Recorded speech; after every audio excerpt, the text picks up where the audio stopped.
Hello students, स्वागत है आपका हमारे यूट्यूब चैनल कृषि ट्यूटोरियल्स में। तो स्टूडेंट्स, आज हम लोग स्टडी करने जा रहे हैं बीएससी एजी थर्ड सेमेस्टर का सब्जेक्ट क्रॉप प्रोडक्शन टेक्नोलॉजी खरीफ क्रॉप, जिसके अंतर्गत टॉपिक हम लोग आज पढ़ा जाएगा वो है ग्रीन ग्राम। क्या? ग्रीन ग्राम, जिसे नॉर्मली हम लोग हिंदी में क्या समझते हैं? मूंग। मूंग के बारे में आज हम लोग स्टडी किया जाएगा। तो स्टूडेंट्स, आइए चलते हैं हम लोग अपने टॉपिक पर कि what are green gram and what is the cultivation and crop production technology.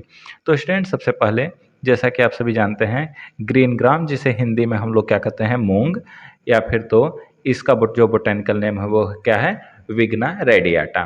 तो स्टूडेंट्स नोट करिएगा, विग्ना रेडियाटा इसका जो बोटेनिकल नेम है। ये फैमिली लेग्यूमिनेसी के अंतर्गत आता है। तो फैमिली लेग्यूमिनेसी, इसके बारे में हम लोग इंपॉर्टेंस या फीचर्स की बात करें तो ये एक्सीलेंट सोर्स होता है हाई क्वालिटी प्रोटीन का। क्या? हाई क्वालिटी प्रोटीन का एक्सीलेंट सोर्स होता है, जिसमें 24% प्रोटीन पाया जाता है।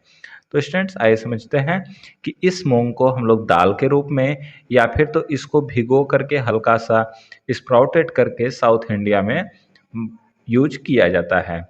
स्प्राउटेड में सबसे ज़्यादा होता है, क्यों? क्योंकि एब्सकॉर्बिक एसिड जो कि विटामिन सी का सोर्स है, बहुत ज़्यादा इसमें हो जाता है, सिंथेसाइज हो जाता है, जो कि राइबोफ्लेविन और थायमिन को भी बढ़ा देता है मात्रा को। तो लेग्यूमिनस क्रॉप होने के साथ साथ यह एटमॉस्फेरिक नाइट्रोजन फिक्स करता है। उसके साथ यह ग्रीन मैन्योरिंग क्रॉप के रूप में भी हम लोग इसे यूज कर सकते हैं, हरी खाद फसल के रूप में। उसके साथ ही यह कवर क्रॉप के रूप में, जो कि सॉइल इरोजन का कार्य करता है।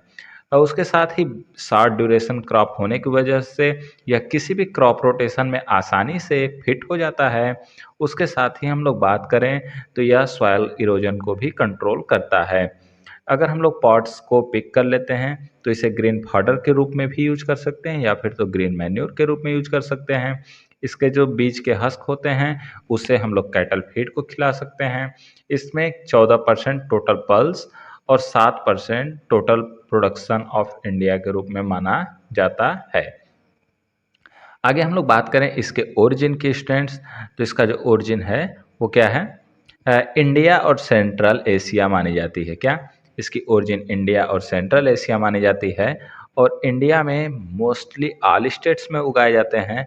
बात करें इसके प्रोडक्शन और एरिया की, तो इंडिया में 3.1 मिलियन हेक्टेयर, जो कि टोटल प्रोडक्शन 1.1 मेट्रिक टन होता है। ग्रेन में बात करें तो एरिया और डिस्ट्रीब्यूशन की बात करें स्टूडेंट्स हम लोग, तो ग्रीन ग्राम जो है widely cultivated India, Sri Lanka, Myanmar, Pakistan, China, Fiji, Australia, America, Africa, ये सभी देश हैं जहाँ पर इसे बहुत ही ज़्यादा विस्तार से ग्रो किया जाता है।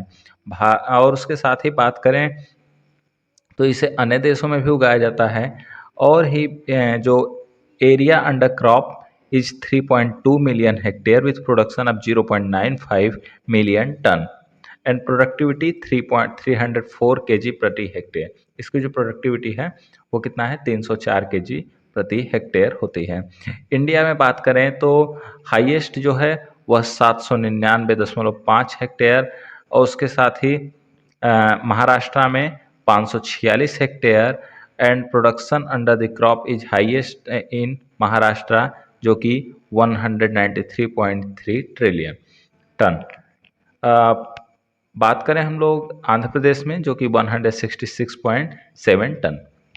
आगे हम लोग देखें इसके बोटेनिकल डिस्क्रिप्शन की, तो स्मॉल हर्बेसियस प्लांट होता है, मतलब हर्बेसियस प्लांट होता है जिसकी प्लांट हाइट 30 to 100 सेंटीमीटर होती है। पत्ते जो होते हैं ट्राइफोलिएट होते हैं विथ लॉन्ग पेटियोल्स, लंबे पेटियोल्स के साथ साथ, और यह पार्ट्स जो होता है 6 से 10 सेंटीमीटर लॉन्ग होता है, राउंड होता है, सिलेंडर होता है और ग्रीन कलर का होता है। इपीजियल टाइप होता है इसका जर्मिनेशन ऑफ सीड, और क्रॉप जो है फुल्ली सेल्फ पॉलिनेटेड है। Point to be noted students कि क्रॉप क्या है? फुल्ली सेल्फ पॉलिनेटेड है, इसमें क्रॉस पोलिनेशन नहीं होता है। आगे हम लोग बात करें इसमें क्लाइमेटिक रिक्वायरमेंट्स, तो क्लाइमेटिक रिक्वायरमेंट में स्टूडेंट्स हम लोग बात करें तो green gram primarily crop is rainy season, mainly क्या है? रेनी सीजन का क्रॉप है। और आगे बात करें with the development of early maturing varieties, it is prove to be ideal crop for spring and summer season. इसे स्प्रिंग और समर सीजन के क्रॉप के रूप में भी उगा सकते हैं। It is grown mainly as kharif season crop, kharif season crop में भी ग्रो किया जाता है, but it is cultivated as second crop in rabi season in Andhra Pradesh, Tamil Nadu, Orissa, Madhya Pradesh. मतलब कि कुछ राज्य जैसे आंध्र प्रदेश, तमिलनाडु, उड़ीसा और मध्य प्रदेश में इसे सेकेंड क्रॉप के रूप में उगाया जाता है। पश्चिम बंगाल में ग्रोन किया जाता है आस्पर्डी के बाद ऑटम में, और आफ्टर पोटैटो जैद क्रॉप के रूप में। बात करें ग्रीन ग्राम जो है वो किसी भी एरिया में जहाँ पर रेनफॉल 600 से 750 mm हो रही है, वहाँ पर आसानी से उगाया जा सकता है। उसके साथ ही यह सभी दालों में सबसे हार्डेस्ट माना जाता है, सबसे कठोर माना जाता है। इसे हॉट क्लाइमेट की रिक्वायरमेंट होती है और टॉलरेट कर सकता है किसी भी ड्रॉट को, किसी भी हद तक टॉलरेट कर सकता है। इसके साथ ही बात करें हम लोग इसमें सॉयल की, कि सॉयल कैसी ज़रूरत होती है, तो यह वेराइटी जब सॉयल में उगाया जाता है, रेड लेटराइट से ब्लैक कॉटन सॉयल तक भी ये आसानी से झेल लेता है। और well drained loamy and sandy loam is best, मतलब एक दोमट अच्छी मृदा या बलुई दोमट मृदा इसके लिए बहुत अच्छा कल्टीवेशन के लिए माना जाता है। सैलाइन अल्कलाइन कंडीशन को हम लोग अवॉइड करना चाहिए। क्रॉप परफॉर्म करता है 6.5 से 7.5 pH के बीच में, बहुत ही अच्छा। आगे बात करें हम लोग वेराइटीज़ की, तो स्टूडेंट्स इसकी कुछ वेराइटीज़ हैं, जैसे कि सम्राट, पूसा विशाल, आशा, नरेंद्र मूंग एक, पंत मूंग 1, 2, 3, 4, वर्षा। आगे बात करें RS4, जवाहर 45, ये कुछ इसकी वेराइटीज़ हैं। तो स्टूडेंट्स आप लोग इस PDF के माध्यम से इन सभी वेराइटीज़ के बारे में देख सकते हैं कि किसका क्या मैच्योरेशन डेट है और कब तैयार होता है, किस समय बुआई की जाती है और कौन कौन सा किस चीज़ के लिए रेजिस्टेंस है। तो स्टूडेंट्स आइए हम लोग देखते हैं इसके क्रॉपिंग सिस्टम के बारे में। तो मूंग जो है इसे ग्रो किया जाता है मिक्स क्रॉप के रूप में, और उसके साथ ही बात करें पिजन पी के साथ, सोरगम के साथ, पर्ल मिलेट के साथ, मेज के साथ और cotton during kharif season. Intercrop of moong can be done with spring planted sugarcane. Intercrop कर सकते हैं हम लोग शुगर केन के साथ। शुगर केन जो है प्लांट किया जाता है 90 सेंटीमीटर की दूरी पर रो से रो में, तो इसके बीच में 30 सेंटीमीटर के बीच में हम लोग मूंग की बुआई कर सकते हैं। आगे बात करें कुछ नॉर्थ इंडिया में जैसे मूंग की खेती के लिए, तो कुछ कल्टीवेशन सिस्टम है जो कि जैसे क्या है, maize wheat green gram, potato wheat green gram या wheat and green gram potato. आगे हम लोग बात करें स्टूडेंट्स फील्ड प्रिपरेशन की, तो इसके फील्ड प्रिपरेशन के लिए थ्रोली लैंड लेवल्ड होना चाहिए, जिससे क्विक ड्रेनेज, मतलब पानी आसानी से निकाला जा सके, ड्रेनेज की सुविधा आसान हो, बहुत अच्छा होना चाहिए। Crop required fine seedbed preparation, crop के लिए बहुत अच्छा सीडबेड को प्रिपेयर करना चाहिए। खरीफ में लैंड प्रिपरेशन में 2 से 3 क्रॉस प्लाउ कराना चाहिए हैरोइंग के साथ। उसके साथ ही पाटा मार देना चाहिए, प्लैंकिंग कर देना चाहिए। Summer green gram can be grown after harvesting of wheat crop, wheat गेहूं के बाद समर वाली बुआई कर दी जाती है हल्की सी जुताई के बाद। आगे बात करें हम लोग स्टूडेंट्स टाइम ऑफ सोविंग की, समय की, कब बुआई किया जाता है, तो खरीफ क्रॉप वाला जो है उसे second fortnight of June to first fortnight of July, last June से स्टार्टिंग जुलाई में बुआई किया जाता है। रबी वाला जो है अक्टूबर से नवंबर में, समर वाला जो है middle of March two middle of April. बात करें हम लोग इसके सीड रेट और स्पेसिंग की, तो खरीफ सीजन में 12 से 15 केजी सीड प्रति हेक्टेयर लगता है। नोट करिए पॉइंट कि 12 से 15 केजी सीड प्रति हेक्टेयर।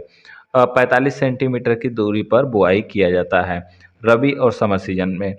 बात करें रबी समर सीजन में 20 केजी सीड प्रति हेक्टेयर लगता है, जिसे हम लोग 30 सेंटीमीटर की दूरी पर बुआई करते हैं।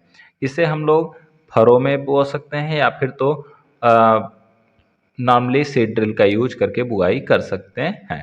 नेक्स्ट बात करें स्टूडेंट्स हम लोग सीड ट्रीटमेंट की, तो इसे थेराम या कार्बेंडाजिम से ट्रीट कर देना चाहिए, जिससे कि 2.5 ग्राम प्रति केजी आप सीड से। राइजोबियम कल्चर से भी ट्रीट करने से इसमें नाइट्रोजन फिक्सेशन की दर बढ़ जाती है।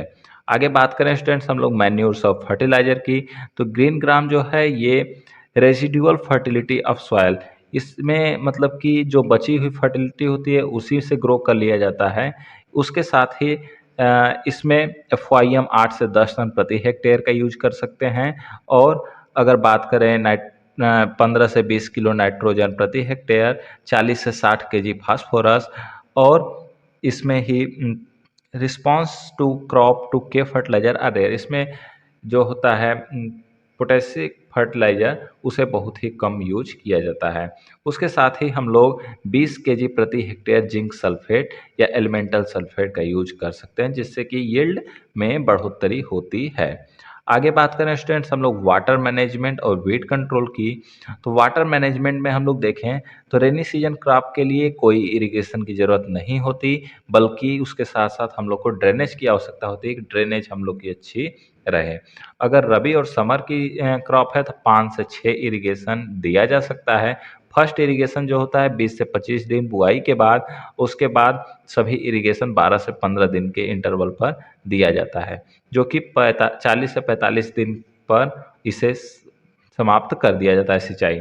वीड कंट्रोल की बात करें तो टू वीडिंग जो कि 20 डे पर और 25 उसके इंटरवल 25 दिन पर हम लोग को किया जाता है, जिससे कि कोई खराब जो हार्मफुल वीड्स हैं उसे निकाला जा सके। कुछ केमिकल्स जैसे कि फ्लूक्लोरीन, बेसिलिन हम लोग यूज कर सकते हैं, जिससे कि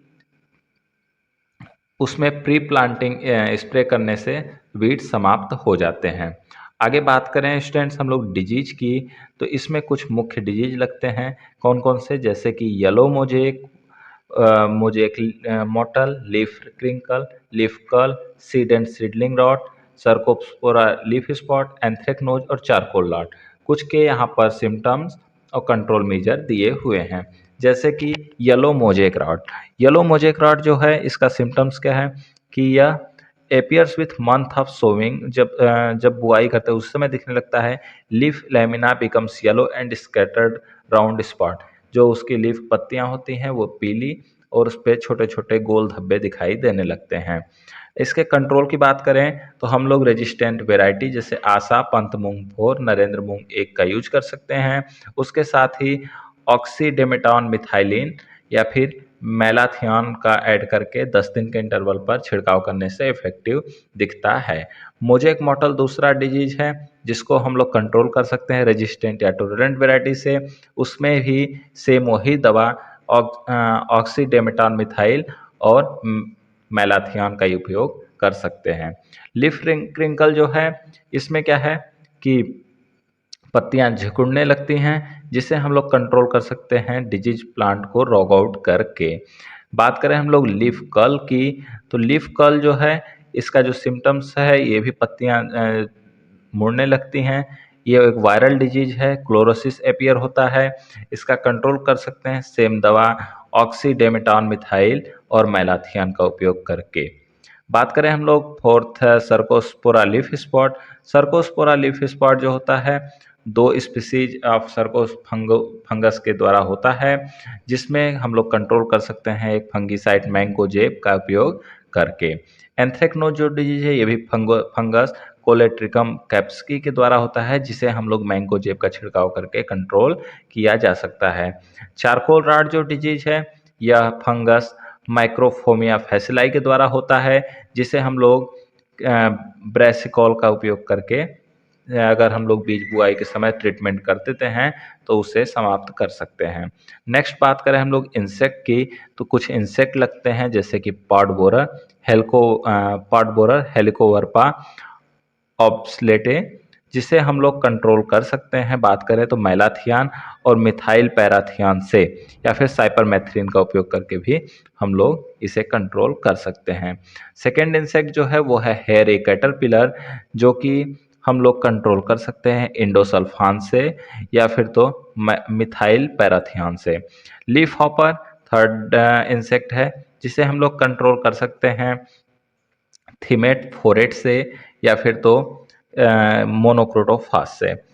फोर्थ है जेसिड्स, जिसे कि ये जो एडल्ट और निम्फ जो होता है इसके पेड़ों का रस चूस लेते हैं, इससे पत्तियों में भी बहुत ज़्यादा कमी देखने को आती है और प्लांट बीमार जैसे दिखते हैं। बात करें हम लोग इसके हार्वेस्टिंग और थ्रेसिंग की, तो इसका जो हार्वेस्टिंग है, shuttering of pots is a great problem, मतलब कि उसकी फलियों को तोड़ना बहुत ही प्रॉब्लम करता है। इसलिए पिकिंग, इसको क्या करते हैं हम लोग, पिक कर लेते हैं, इसकी जो फलियां हैं इसको तुड़वा लेते हैं जब पॉट तैयार हो जाता है। Harvesting should be completed in 2 to 3 picking. Harvesting जो होता है 2 से 3 पिकिंग में कराया जाता है। लेकिन अब के ज़माने में कुछ वेराइटीज आती हैं जिनकी मैच्योरिटी एक साथ हो जाती है, जिसके कारण हार्वेस्टिंग हम लोग मेन कॉम्बाइन हार्वेस्टर या फिर सिकल की मदद से भी कर सकते हैं। बात करें इसके यील्ड की, तो ये अगर बहुत अच्छे से मैनेज क्रॉप रहेगा तो उसमें 12 से 15 क्विंटल ग्रेन्स प्रति हेक्टेयर की उपज होती है। तो स्टूडेंट्स, ये था आपका मूंग, जिसे हम लोग ग्रीन ग्राम के नाम से जानते हैं, इसका कल्टीवेशन और प्रोडक्शन टेक्नोलॉजी। तो स्टूडेंट्स, आज के लिए इस टॉपिक में बस इतना ही। हम लोग मिलेंगे नेक्स्ट टॉपिक में नेक्स्ट लेक्चर के साथ। तब तक के लिए धन्यवाद।